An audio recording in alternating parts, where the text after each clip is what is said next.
I'm Samantha, 26 years old, standing outside my childhood home, watching through the bay window as my family bustles around preparing another extravagant celebration for my brother Nathan. For over 2 decades, they've forgotten my birthday while throwing lavish parties for him. I see my mother hanging decorations while my father wraps an expensive watch.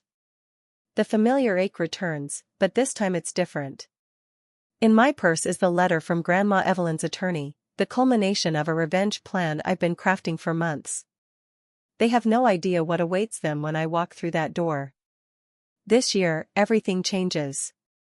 Before I tell you my story, let me know where you're watching from in the comments. If you've ever felt invisible in your own family, hit that like button and subscribe to join our community of survivors. Trust me, you'll want to stick around for what happens next. Growing up in our pristine colonial house in suburban Boston, I learned early that family love was conditional. Our family portrait painted the perfect picture: my father Lawrence, a respected attorney with his own practice, my mother Heather, a former beauty queen who never let anyone forget her Miss Massachusetts title, my brother Nathan, 2 years younger but somehow always the center of attention, and me, the quiet one in the background. My father was emotionally distant with everyone except Nathan. For his golden boy, Lawrence would light up, attending every baseball game and bragging about Nathan's athletic prowess to anyone who would listen. "That's my son," he'd say proudly, arm around Nathan's shoulders, while I stood off to the side, invisible. For my academic achievements, there were only distracted nods and mumbled good jobs without even looking up from his newspaper. Mother was worse in her own way. Heather Morgan was obsessed with appearances, hosting garden parties and charity luncheons where Nathan was paraded around like a show pony. "He has my smile, don't you think?" she'd gush to her socialite friends. When I entered the room, her smile would tighten almost imperceptibly. Later I'd overhear, "Samantha's going through an awkward phase," as though my existence was an inconvenience to her carefully curated life. Nathan learned early how to work the system. He was charming, athletic, and manipulative in equal measure.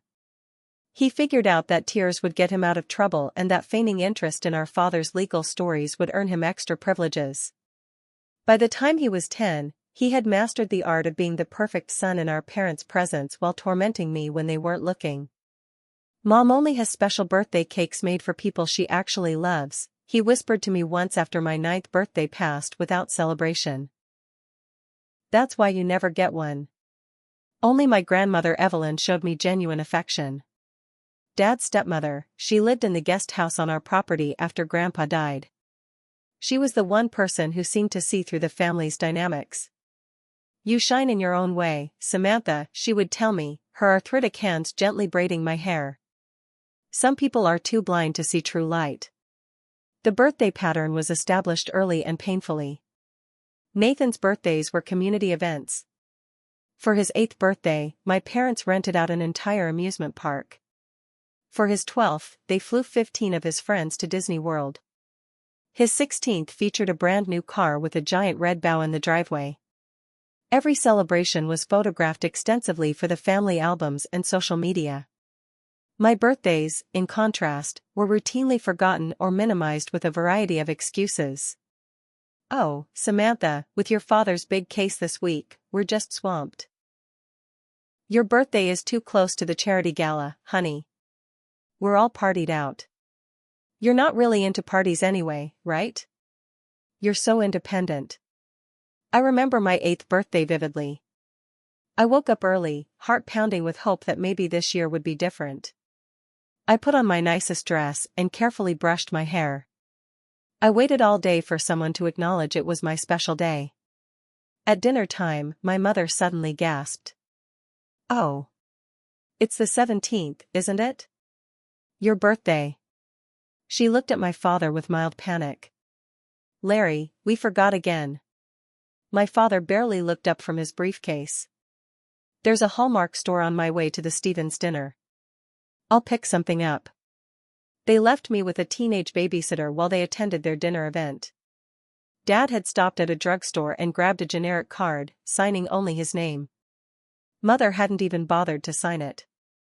The babysitter, Amber, felt so bad she made me cupcakes from a box mix she found in our pantry.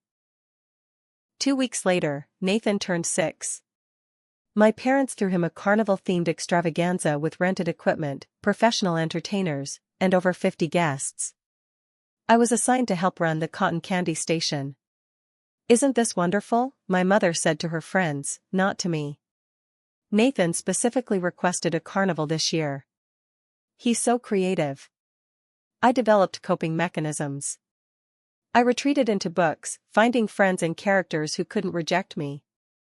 I threw myself into academics, earning straight A's in hopes that excellence might finally make them notice me. I built a protective emotional shell, telling myself I didn't care about birthdays or celebrations or family approval. But I did care. Every forgotten birthday was another crack in my heart.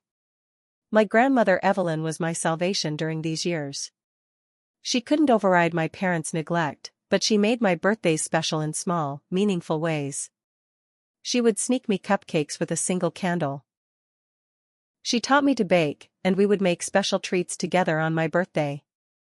When I turned 16, the same birthday where Nathan received a car, Grandma Evelyn gave me a delicate silver locket that had belonged to her mother.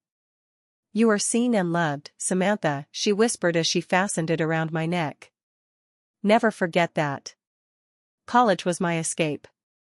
I chose University of California, Berkeley, as far from Boston as I could reasonably get while staying in the continental United States. The distance gave me perspective I'd never had before. For the first time, I could breathe without the weight of family expectations and disappointments pressing down on my chest. During freshman orientation, I met Jillian Kim, a psychology major with a laugh that filled the room and an uncanny ability to see through people's facades. We became roommates and then best friends. It was Jillian who first put words to what I had experienced my entire life. "That's textbook golden child syndrome," she said one night after I shared stories about Nathan's preferential treatment. We were sitting cross-legged on our dorm room floor, sharing a pizza and the parts of ourselves we usually kept hidden. "And you were the scapegoat." "The what?" I asked, a piece of pizza halfway to my mouth. "The scapegoat. It's a family dynamics thing. One child gets idealized, that's the golden child, while another gets blamed for everything and has their needs ignored. It's a form of emotional abuse, Sam." The word abuse hit me like a physical blow. I had never considered that what I'd experienced had a name, that it was recognized as harmful, that perhaps the problem wasn't me after all. At Jillian's gentle urging, I started seeing a campus therapist, Dr. Mitchell. She was a calm, steady presence with gray-streaked hair and glasses that perpetually slid down her nose. Over weekly sessions that continued throughout my college years, Dr. Mitchell helped me process my childhood trauma. "What you're describing is emotional neglect," she explained. "Your parents failed to meet your basic emotional needs while lavishing attention on your brother. That creates deep wounds, Samantha, but wounds can heal with proper care." Those therapy sessions were painful but illuminating. I cried more in Dr. Mitchell's office than I had allowed myself to cry in the previous decade. I began to understand that my academic perfectionism, my difficulty forming close relationships, my constant feeling that I needed to earn love, these weren't personality quirks but survival mechanisms developed in response to my family's treatment. Meanwhile, I was building a life for myself. I double majored in computer science and business, graduating with honors.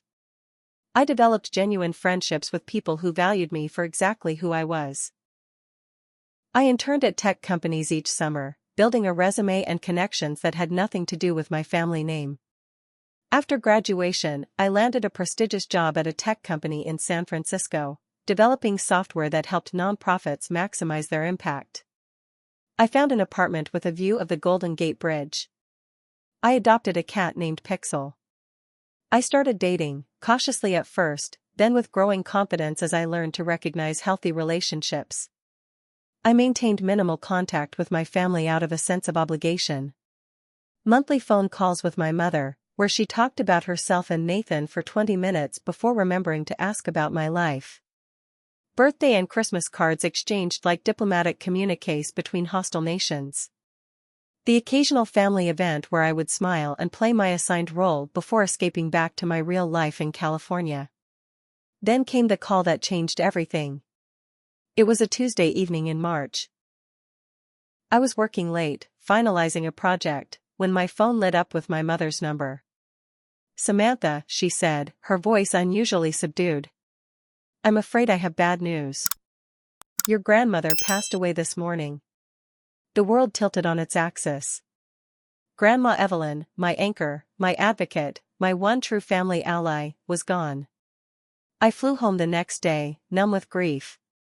The funeral was a surreal experience. I watched my father deliver a polished eulogy about a woman he had barely interacted with in recent years. I observed my mother fuss over the flower arrangements and catering, more concerned with appearances than actual mourning.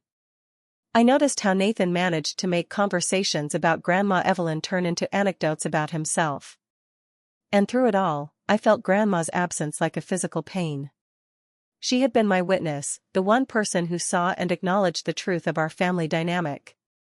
Without her, I felt exposed and alone in a way I hadn't since leaving for college. After the funeral reception, I retreated to Grandma's guest house. It smelled like her, lavender and old books and the mint tea she always drank.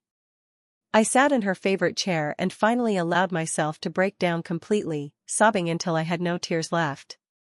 As I was gathering myself to return to the main house, I noticed a book on her bedside table, an old, leather-bound volume that looked like a journal. Curious, I picked it up and opened to a random page.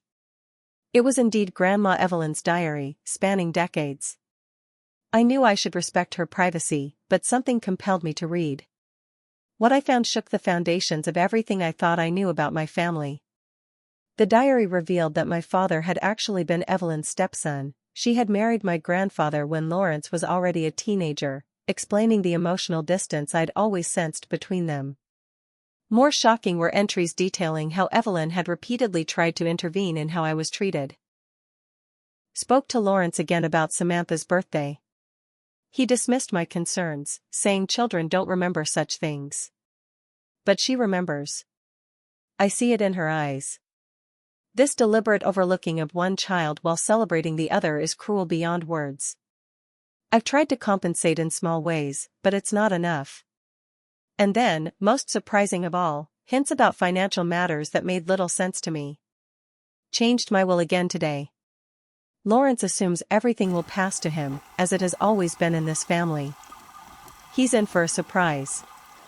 I've watched how Samantha has built herself up despite their neglect. She has the strength and wisdom to use these resources properly. The money came from my side anyway, Harold's shipping business that Lawrence takes such pride in was built with my family's investment. It's mine to direct as I see fit. I sat there, diary in hand, as the implications washed over me. Grandma Evelyn had left me an inheritance, potentially a significant one. And from the sounds of it, my family had no idea. 6 months after the funeral, I received a formal letter from Grandma Evelyn's attorney, Mr. Donovan. Her will was finally being executed, and my presence was requested in Boston for the reading. The timing was ironic. It fell exactly between my 27th birthday and Nathan's 25th, the same 2-week period that had highlighted the family's unequal treatment throughout our childhood. I requested 2 weeks of vacation from work, explaining the situation to my understanding boss. Before leaving, I had a session with Dr. Mitchell to prepare emotionally for the visit. "Remember that you're not the same vulnerable child you once were," she reminded me. "You're returning with years of growth and healing. You have boundaries now, and the power to enforce them." I arrived at the family home on a crisp autumn afternoon. The maple trees lining our street were ablaze with red and gold leaves, a New England postcard come to life. From the moment I stepped out of the Uber, I could tell something was different. The house was decorated with tasteful birthday banners and balloons. Preparations for Nathan's upcoming celebration were already underway, though his birthday was still 10 days away. Mother greeted me with air kisses.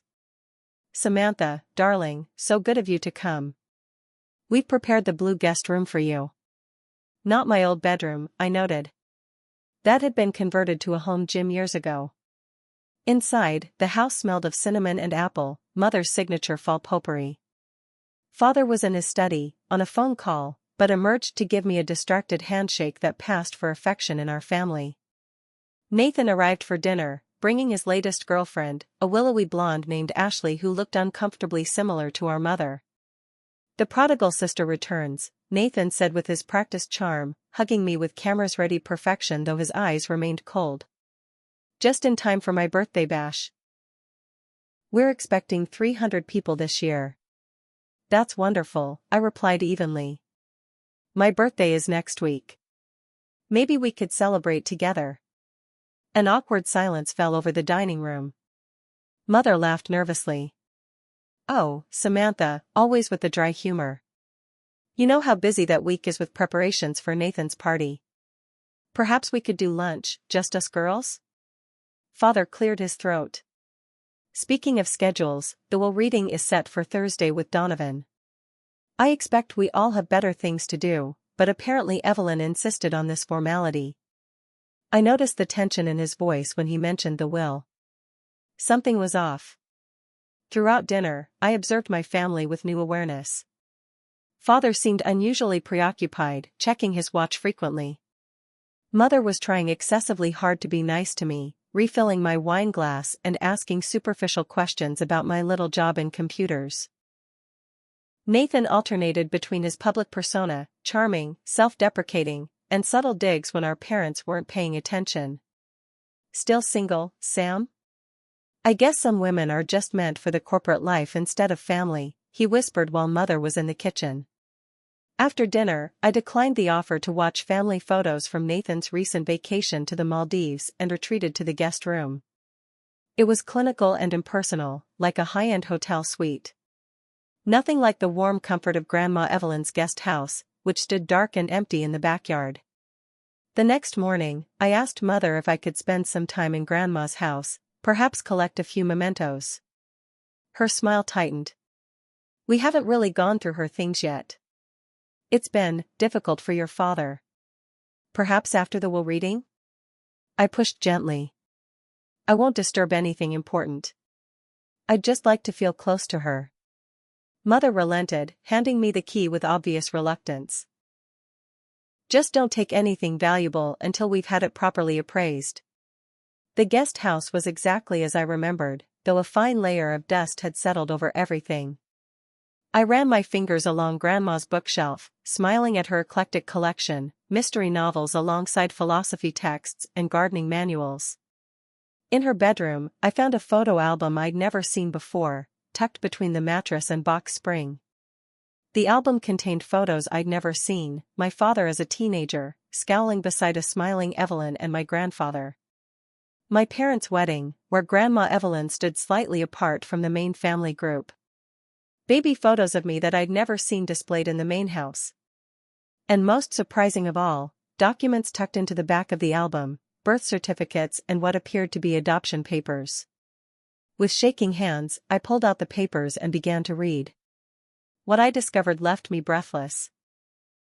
According to these documents, I was Grandma Evelyn's biological granddaughter, but not in the way I'd always assumed. My father was indeed her stepson, with no biological connection. And Nathan? Nathan had been adopted as an infant, taken in by my parents after being born to a prominent family friend's teenage daughter who wasn't ready for parenthood. The implications hit me like a physical blow. The golden child of the family, the one who supposedly carried on the family legacy and resembled our parents so perfectly, he had no biological connection to the family at all. And yet he had been elevated and celebrated while I, actually blood-related to Grandma Evelyn, had been sidelined and forgotten. I sat on Grandma's bed, documents scattered around me, trying to process this revelation. It wasn't about the biology, Nathan was my brother regardless of birth circumstances. But the irony was staggering. The entire family narrative had been built on appearances and lies. I spent the rest of the day in Grandma Evelyn's guest house, reading through her diaries and the hidden documents, piecing together the truth of our family history.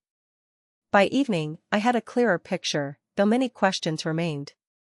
I returned to the main house for dinner with a calm resolve that must have been visible on my face, because Mother immediately asked if I was feeling well. "I'm fine," I assured her. Just processing some memories of Grandma. After Nathan and his girlfriend left for drinks with friends, I asked my parents to join me in the living room. I placed the documents on the coffee table between us. "I found these in Grandma Evelyn's things," I said simply. "I think we need to talk." The color drained from my mother's face. My father's jaw clenched so tight I could see a muscle twitching. "You had no right to go through her private papers," he said, but the words lacked conviction. "Is it true?" I asked, ignoring his weak attempt at deflection. "Is Nathan adopted? Am I actually Grandma Evelyn's biological granddaughter?" A heavy silence filled the room. My parents exchanged glances, having one of those wordless conversations long married couples perfect. Finally, Mother sighed. "It's complicated, Samantha." "I have time," I replied, settling back into the armchair. The story emerged in pieces, reluctantly at first, then in a rush as decades of secrets finally broke free. My parents had been unable to have children naturally. They had tried for years, enduring fertility treatments and disappointments, putting strain on their marriage. "The Kincaids approached us," Father explained, referring to family friends whose daughter had gotten pregnant at 16. "They wanted a closed adoption with a family they trusted. It seemed like a miracle solution. They adopted Nathan, keeping the arrangement quiet to protect everyone involved.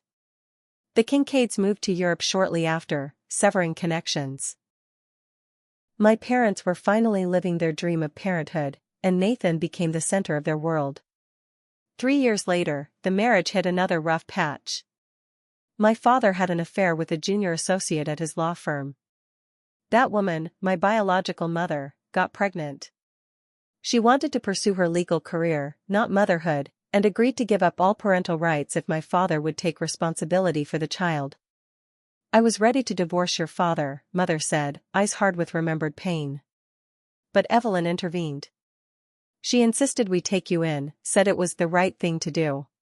She threatened to expose the whole situation if we didn't. So you took me in but resented me for it," I said, the pieces finally fitting together. I was the living reminder of Dad's infidelity. "We tried, Samantha," Father said weakly. "But yes, it was difficult." "Difficult?" I repeated, my voice dangerously calm. "You forgot my birthday for 20 years. You erased me from family photos. You made me feel like I was nothing while Nathan got everything. That goes beyond difficult." Mother had the grace to look ashamed, but she quickly rallied. "We gave you a good home, an excellent education. Many children have it much worse." "And the birthdays?" I pressed. "Was that just negligence, or was it intentional?" Mother's gaze dropped to her perfectly manicured hands. "It started as, I suppose you could call it passive-aggressive punishment. When you were little, it hurt your father to celebrate the day you were born because it reminded him of his mistake. Then it became a pattern we didn't know how to break without acknowledging everything else. The admission hung in the air between us. After years of therapy, I had prepared myself for many possibilities, but the cold calculation of deliberately ignoring a child's birthday as punishment still had the power to shock me. "Does Nathan know he's adopted?" I asked. Both parents shook their heads vigorously. "You can't tell him," Father said, leaning forward urgently. "It would devastate him. He's built his entire identity around being a Morgan." "So have I pointed out. Except I was never allowed to feel like I truly belonged in this family." "Please, Samantha," Mother pleaded. "Whatever issues you have with us, don't punish Nathan for them. He doesn't know any of this." I considered their request, thinking about my brother, arrogant and entitled, yes, but shaped by the same family dynamics that had shaped me, just from the other side of the equation. "I won't tell him," I agreed finally. "Not right now, anyway. But I'm not making any promises about the future. And I think you both need to reflect on the harm you've caused by maintaining all these facades." I stood to leave the room, then paused. "One more thing. Grandma Evelyn's will is being read on Thursday. Is there something specific you're worried about?" The glance my parents exchanged told me everything I needed to know.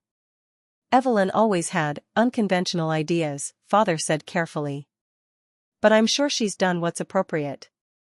The family estate has always passed through the male line. I smiled, thinking of Grandma's diary entries. I guess we'll find out on Thursday. Thursday arrived with a dramatic New England rainstorm that matched the atmosphere in our house perfectly.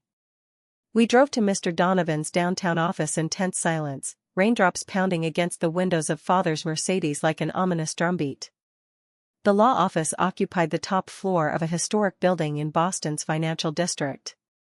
Mr. Donovan was a contemporary of my father's, both men in their early 60s with distinguished gray at their temples, but the similarities ended there. Where my father was all sharp edges and impatience, Timothy Donovan had a gentle demeanor and thoughtful pauses in his speech. He welcomed us into a conference room with wood-paneled walls and a view of the rain-slicked city. Nathan arrived separately, complaining about the weather ruining his hair and the inconvenience of the whole process. "Can't we just get a summary email?" he asked, checking his phone for the third time in as many minutes. "I have a lunch meeting at the club." I'm afraid Evelyn was quite specific about how this proceeding should unfold, Mr. Donovan said mildly, arranging papers before him. She wanted the family together for this moment. Once we were all seated around the polished mahogany table, Mr. Donovan began the formal reading. He started with the standard legal preamble, then moved to the distribution of personal effects. To my stepson Lawrence, I leave my late husband Harold's collection of first edition Hemingway novels, which he always admired, along with my personal journals, in hopes that reading them might provide some insight and perspective. Father nodded stiffly. I wondered if he had any idea what those journals contained. To my daughter-in-law Heather, I leave my collection of vintage costume jewelry, which she has often complimented, and my set of Royal Doulton china. Mother brightened slightly at this. Grandma's jewelry collection included several valuable Art Deco pieces. To my grandson Nathan, I leave my collection of sports memorabilia gathered during my late husband's friendship with the owner of the Boston Red Sox, along with a trust fund of $100,000 to be used for continuing education or professional development. Nathan frowned. That's it? Just some old baseballs and $100,000? That won't even cover a decent car. Mr. Donovan continued as if he hadn't heard the interruption. And to my granddaughter Samantha, who has brought me immeasurable joy and who has demonstrated remarkable resilience and character throughout her life, I leave the remainder of my estate. The room went completely silent. Even the rain seemed to pause. The remainder includes the family home at 27 Willow Lane, where Lawrence and Heather currently reside, my personal residence on the property, controlling interest in Morgan Shipping and Logistics, founded by my late husband and currently managed by Lawrence, my investment portfolio valued at approximately $4.2 million, and various other assets detailed in the attached documents. Mother made a choking sound. Father's face had gone from pale to alarmingly red. Nathan looked like he'd been struck. There must be some mistake, Father managed finally. The family business has always passed to the male heir. It's tradition. There is no mistake, Mr. Donovan said, sliding a sealed envelope across the table to me. Evelyn was of sound mind when she made these arrangements 3 years ago. She left this letter for Samantha, to be read privately. She also left a message to be read aloud at this gathering. He lifted a separate sheet of paper and adjusted his reading glasses. My dear family, if you are hearing this, I have passed from this world, but I hope my legacy lives on in more than material possessions. Throughout my life, I have observed the power of both justice and mercy. I have watched as the family dynamics established decades ago created patterns of privilege and neglect that harmed everyone involved, though in different ways. Lawrence and Heather, you have built a life of outward success but inner imbalance. You have favored one child while rejecting another, creating wounds that may never fully heal. Nathan, you have been given every advantage but have been denied the opportunity to earn your accomplishments or develop true empathy. And Samantha, my brave girl, you have overcome obstacles that should never have been placed in your path. This distribution of assets is not meant as punishment but as correction. The Morgan shipping business was built primarily through my family's investments and connections, contrary to family lore. These resources are mine to distribute as I see fit, and I choose to entrust them to the family member who has demonstrated the wisdom, compassion, and strength of character to use them well. It is my hope that this decision might begin a healing process, forcing long overdue conversations and reckonings. Remember that a family's true wealth lies not in its possessions but in the love and respect its members hold for one another. I have loved you all, even when I disagreed with your choices. May you find your way to a more authentic and balanced relationship with each other in my absence. With eternal affection, Evelyn Grace Morgan. The letter hung in the air between us, its truths too raw to immediately process. Nathan was the first to break the silence. "This is bullshit," he spat, standing so abruptly his chair nearly toppled. "She was just a bitter old woman. We'll contest it." "That would be ill-advised," Mr. Donovan said calmly. Evelyn anticipated potential challenges and took extensive measures to ensure her wishes would be legally binding. "I have documentation of her mental competence, witnesses to her intentions, and evidence supporting her claims regarding the origins of the family business. A contest would be lengthy, expensive, and ultimately unsuccessful." Father looked shell-shocked. "Tim, surely we can work something out. This goes against generations of family tradition." "Traditions can change, Larry," Mr. Donovan replied, gathering his papers. Evelyn believed it was time for this one to do so. As the implications sank in, I sat quietly, the sealed letter from Grandma Evelyn heavy in my hands. Mother was rapidly calculating angles, I could tell from her expression. "Samantha, darling," she began, her voice honeyed in a way it never had been when addressing me before. "Family is everything, isn't it?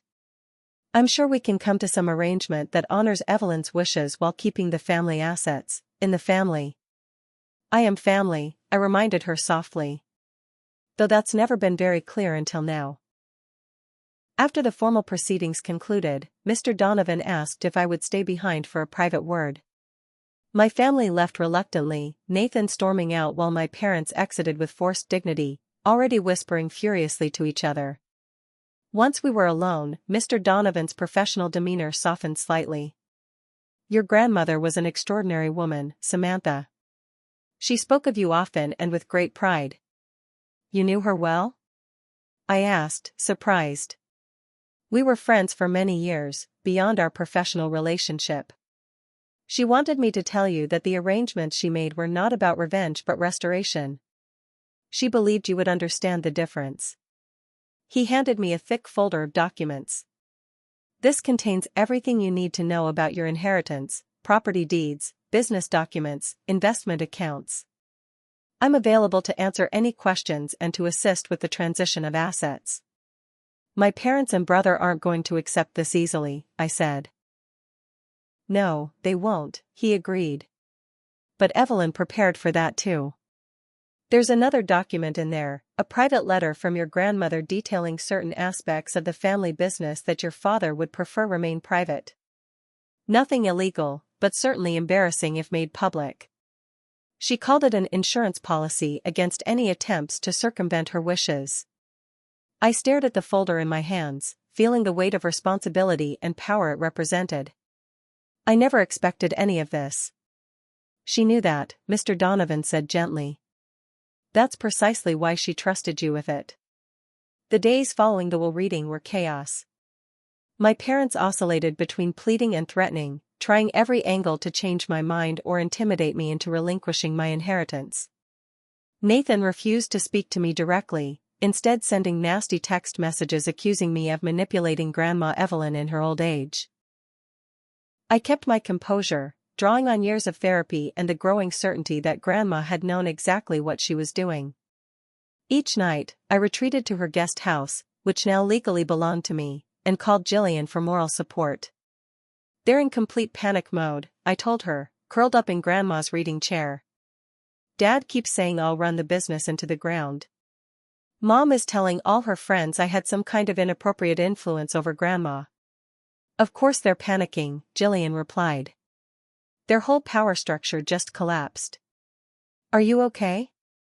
Strangely, yes, I said, realizing it was true. I feel clear. Like I finally see everything for what it is. In private, I read Grandma Evelyn's personal letter to me multiple times. My dearest Samantha. By now you know the truth about our family and have received what may seem like a shocking inheritance.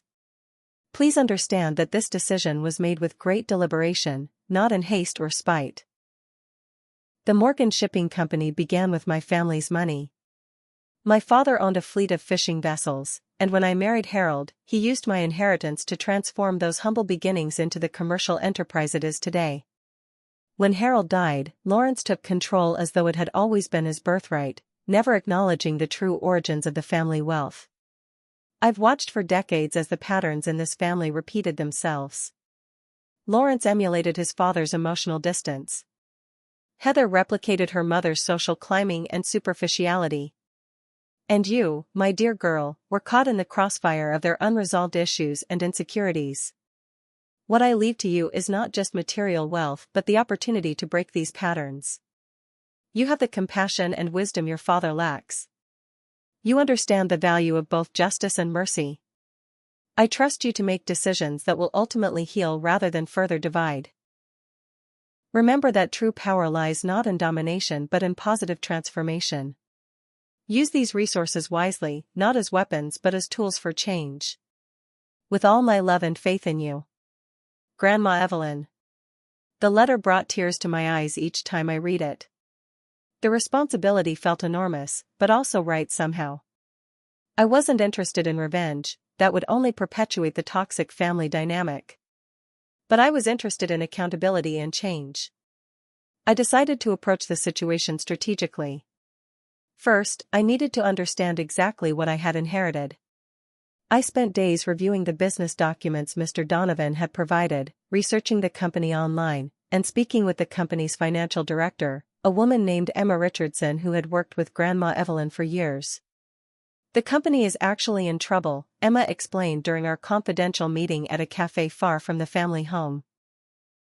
Your father has been making increasingly risky investments over the past few years, against the advice of the board. We're not in danger of bankruptcy, but profits have declined significantly.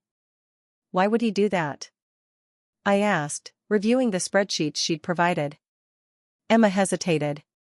There are rumors he's trying to impress the Harcourt family. Their daughter Melissa is being groomed to take over Harcourt Shipping, and a merger would create the largest shipping operation on the East Coast. Melissa Harcourt, I repeated, the name triggering a memory. Isn't she about Nathan's age? Emma nodded. They've been seen together at industry events. The speculation is that your parents hope to arrange a business merger and a marriage simultaneously. The pieces clicked into place. Nathan's upcoming 25th birthday extravaganza suddenly made more sense. It wasn't just another example of my parents' favoritism but a strategic social event aimed at impressing the Harcourts. Armed with this knowledge and a thorough understanding of my inheritance, I was ready to meet with my family. I scheduled a formal family meeting in the main house dining room, setting the tone by having the family attorney present as well. My parents arrived looking grim but determined. Nathan slouched in, making a show of checking his watch and sighing dramatically. I began without preamble. I've spent the past week reviewing Grandma Evelyn's estate and the current state of Morgan Shipping. I'm now prepared to discuss how we move forward. There's nothing to discuss, Nathan interjected. You need to sign everything over to Dad. You know nothing about running a shipping company. Actually, I have degrees in computer science and business from Berkeley, 4 years of experience in technology management, and the counsel of Emma Richardson, who knows more about this company's operations than anyone in this room, I replied calmly. But I didn't call this meeting to argue qualifications. I laid out my terms clearly. I would ensure the family's financial stability and continued comfortable lifestyle under certain conditions. First, I will take my rightful place as majority shareholder of Morgan Shipping, with a seat on the board and involvement in all major decisions.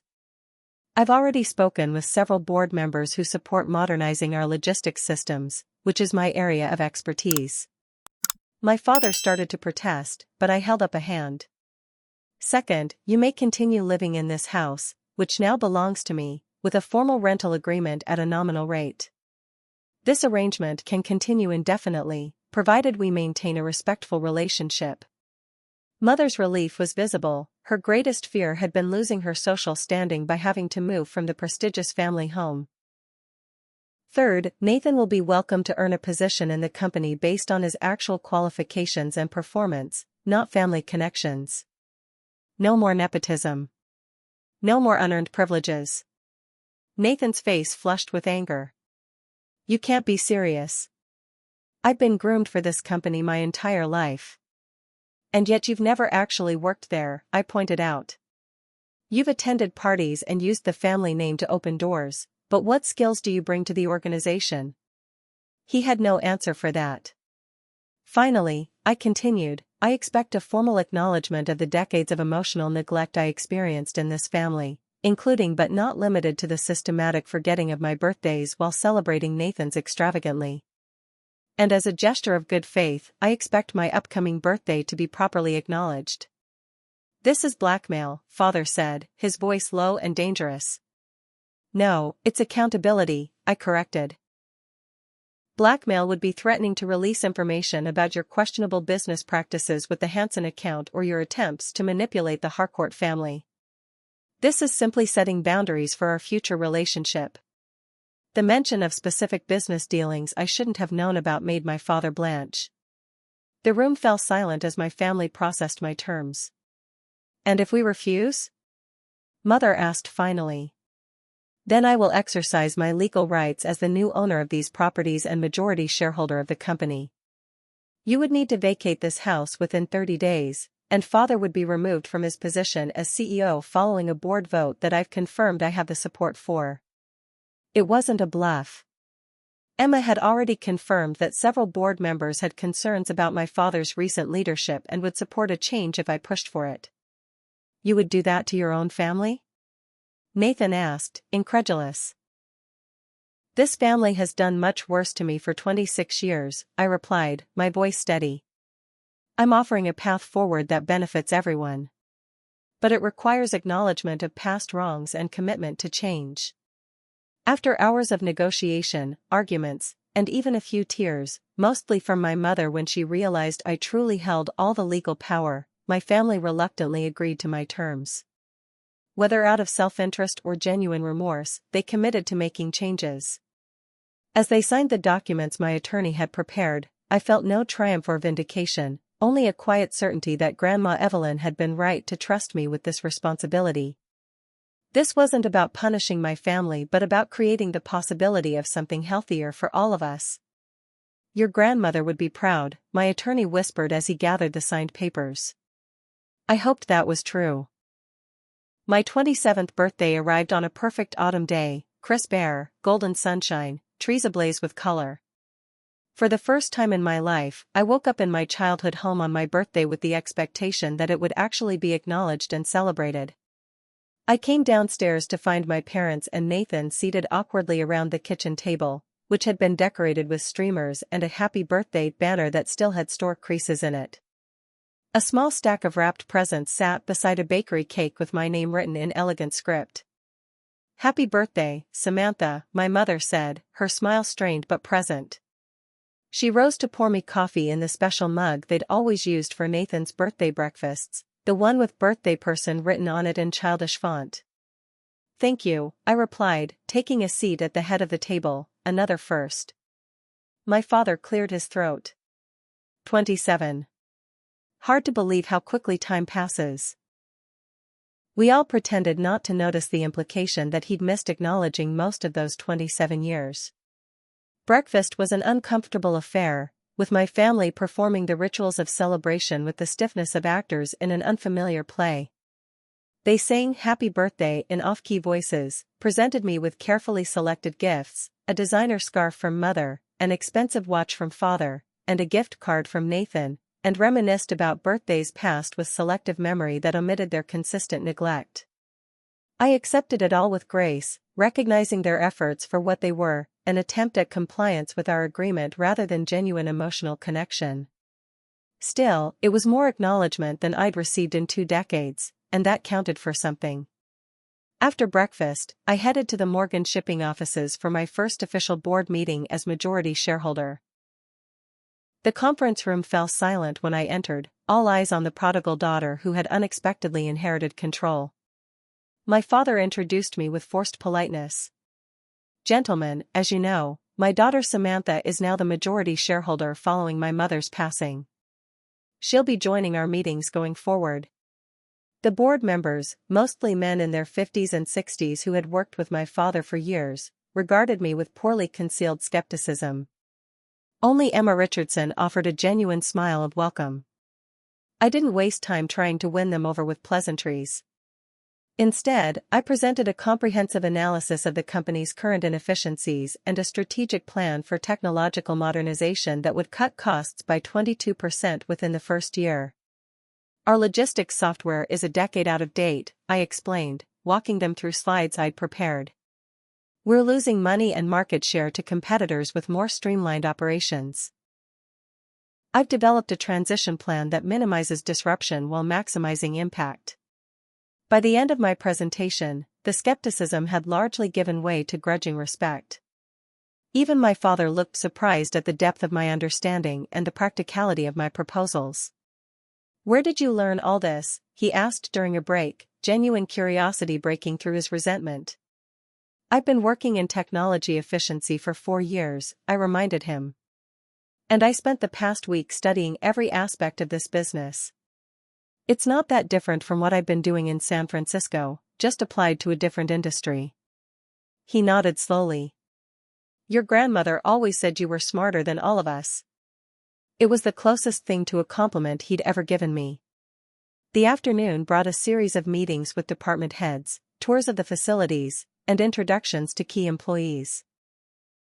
I approached each interaction with professional courtesy and clear vision, establishing myself not as Lawrence Morgan's daughter but as a competent business leader in my own right. By evening, I was exhausted but satisfied with the progress I'd made. I returned to the family home to prepare for the birthday dinner my parents had arranged at Maison Laurent, the most exclusive restaurant in Boston. Mother had insisted on helping me dress for the occasion, lending me a pair of diamond earrings to make the right impression. It was the first time she'd ever taken interest in my appearance without criticism. The restaurant pulled out all the stops for the Morgan family, the best table, complimentary champagne, the head chef coming out to greet us personally. My parents basked in the attention, clearly relieved that their social standing remained intact despite the changes in family dynamics. Nathan arrived late, bringing his girlfriend Ashley and a thin veneer of celebratory spirit that cracked whenever he thought no one was looking. When our parents were distracted with the wine list, he leaned close to me. "Enjoying your power trip?" he asked, voice low. "This doesn't change anything, you know. They'll never love you like they love me." "That's not what this is about," I replied calmly. "Isn't it?" He raised an eyebrow. "You think forcing them to throw you a birthday party will make up for all the ones they missed? You think taking control of the company will make Dad respect you? You're still the outsider, Sam. You always will be." His words were designed to wound, to find the vulnerable places where my childhood insecurities lived. A year ago, they might have succeeded. But therapy and Grandma Evelyn's truth had given me stronger armor. "I don't need their love to be conditional like yours is," I told him quietly. "And I don't need your approval either." The dinner proceeded with forced smiles and careful conversation. My parents maintained the performance, raising toasts to my health and success. But beneath the pleasantries, I could sense their strain and their strategy. During the dessert course, I excused myself to the restroom. Passing by the bar on my return, I overheard my father's voice from a secluded corner. He was speaking in hushed tones on his phone. "Yes, Jim, I know it's late. But this is important. We need to look at all possible angles to contest the will. There must be something we missed." At another point in the evening, I noticed Mother and Nathan huddled together, whispering urgently until they spotted me watching and immediately plastered on smiles. When we returned home, I declined the offer of after-dinner drinks and retreated to Grandma Evelyn's guest house. Sitting in her reading chair, surrounded by her books and memories, I felt a profound sense of clarity. The birthday celebration, the board meeting, the family dinner, they had all been performances, not transformations. My family wasn't engaging in genuine reconciliation but in damage control. They were going through the motions while actively plotting to undo Grandma Evelyn's wishes and restore their idea of the proper order. I wasn't surprised, just disappointed. I had given them an opportunity for authentic change, and they had chosen manipulation instead. The revelation didn't hurt as much as it once would have. I had stopped expecting them to be different long ago. What had changed was my position. I was no longer the powerless child desperate for acknowledgement. I had resources, legal standing, and most importantly, clarity about who I was and what I deserved. I took out my phone and called Jillian. "How was the birthday dinner?" she asked. "Educational," I replied. "I think it's time for Plan B." I spent that night in Grandma Evelyn's guest house, surrounded by her books and belongings, thinking deeply about the path forward. The obvious move would be to exercise my legal power immediately, evict my parents, remove my father as CEO, cut off Nathan's access to family resources. I had the right and the means to do all of that. But something held me back, not sentimentality or fear, but a question that kept echoing in my mind: what would this accomplish, beyond temporary satisfaction? As dawn broke, I found myself drawn to Grandma Evelyn's jewelry box, an ornate wooden case she had shown me many times throughout my childhood. Inside were her treasures: the pearl necklace Grandpa Harold had given her on their 25th anniversary, the sapphire ring passed down from her grandmother, the collection of brooches she'd gathered over decades. Out of habit, I pressed the hidden catch she'd shown me years ago, revealing the secret compartment at the bottom of the box. Inside was an envelope I'd never seen before, with my name written in Grandma's elegant script. The letter inside was dated just 3 months before her death. "My dearest Samantha. If you're reading this, you've found yourself at a crossroads. You've discovered the truth about our family, received your inheritance, and now face the choice of how to use it. You have every right to anger. The neglect and favoritism you experienced were real and damaging. Your parents and brother have much to answer for. But I want to share something it took me many decades to learn: the greatest victory isn't winning against others, but breaking the cycles that have caused harm for generations. Your grandfather Harold was a brilliant businessman but a terrible father to Lawrence. His emotional neglect created the man your father became, capable of continuing that same pattern with you. Your mother's obsession with appearances stems from her own mother's conditional love. Nathan's entitlement was cultivated by parents who never gave him the chance to earn his accomplishments or develop empathy. Understanding this doesn't excuse their behavior, but it might help you choose a path that brings healing rather than continuing the cycle of hurt. Whatever you decide, know that I have complete faith in your wisdom and strength of character. You are the one who can finally break the pattern that has defined the Morgans for generations. All my love. Grandma Evelyn. I sat with the letter in my hands as sunlight gradually filled the room. Grandma's words resonated with something I'd been feeling but couldn't articulate: that matching hurt with hurt, even justified hurt, would only perpetuate the cycle. By mid-morning, I had made my decision. I sent a text message to my family requesting another meeting at noon. Then I made several phone calls, to Mr. Donovan, to Emma Richardson, and to a few other key people. At noon sharp, I walked into the main house's formal living room where my family waited with tense expressions. Nathan looked hungover and irritable. My parents sat unnaturally straight, like students awaiting punishment. "Thank you for meeting with me," I began, taking a seat across from them. "I've been thinking about our situation, and I've reached some decisions about how we'll move forward." My father interrupted. "You mean you've decided what you're going to force on us next?" I met his gaze steadily. "You might want to hear me out before making assumptions." I laid out my plan clearly and concisely. I was establishing the Evelyn Grace Foundation with the majority of my inheritance. The foundation would support children from emotionally neglectful homes, providing therapy, educational opportunities, and community support. The main house will become the foundation's headquarters, I explained. But before you panic, Mother, I purchased a luxury condominium downtown that will be put in your names. It's actually closer to your social clubs and has better security. Mother's expression shifted from alarm to cautious interest. As for the company, I continued, turning to my father, I'll retain controlling interest, but you can maintain your position as CEO with some conditions. The board will have more oversight, we'll implement the modernization plan I presented yesterday, and your compensation will be tied to actual performance metrics rather than arbitrary self-determined bonuses. Father's brow furrowed as he calculated whether this was a win or loss for him. And me? Nathan asked, his tone challenging. What scraps are you throwing my way?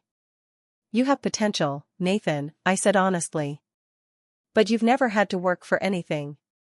I'm offering you a legitimate position in the company, starting in operations so you can learn the business from the ground up. No special treatment, no shortcuts, just the opportunity to earn your place through actual merit. Nathan scoffed. So I should be grateful you're offering me an entry-level job in what should have been my company? You should be grateful I'm offering you the chance to become the man Grandma Evelyn always hoped you could be, I replied. Someone who contributes actual value rather than coasting on privilege.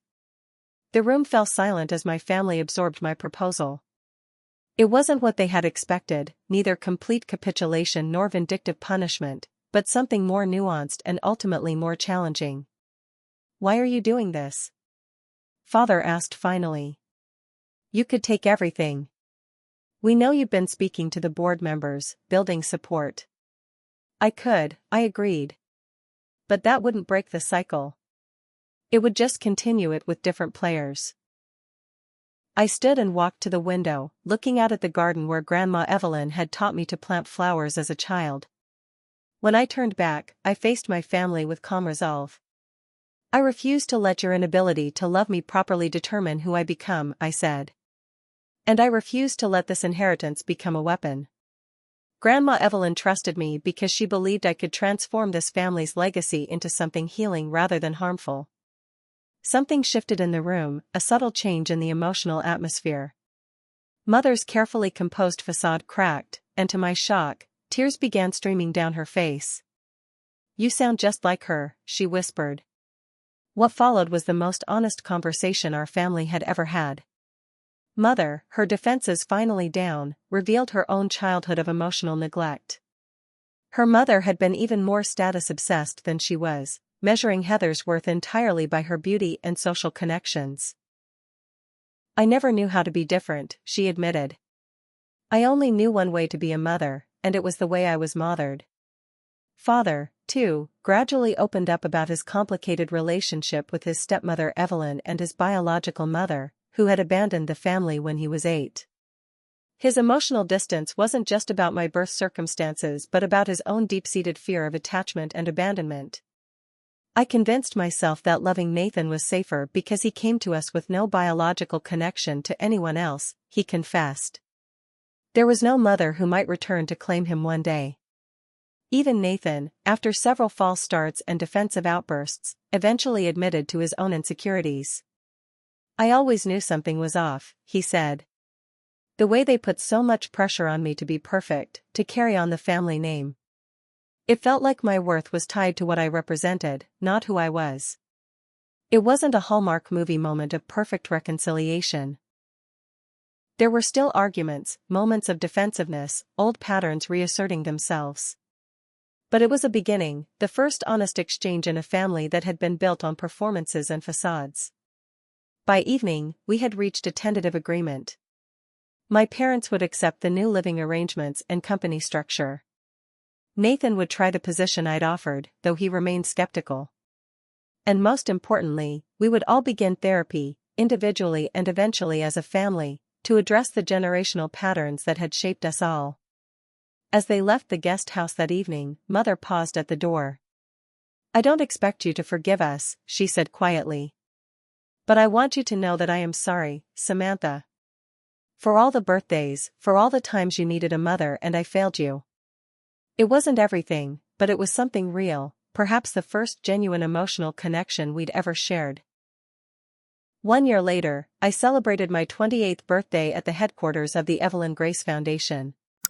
The main house had been transformed, walls knocked down to create open, welcoming spaces, Grandma Evelyn's art collection displayed prominently, gardens expanded to include a therapeutic horticulture program for children. The celebration was small but meaningful. Jillian had flown in from California.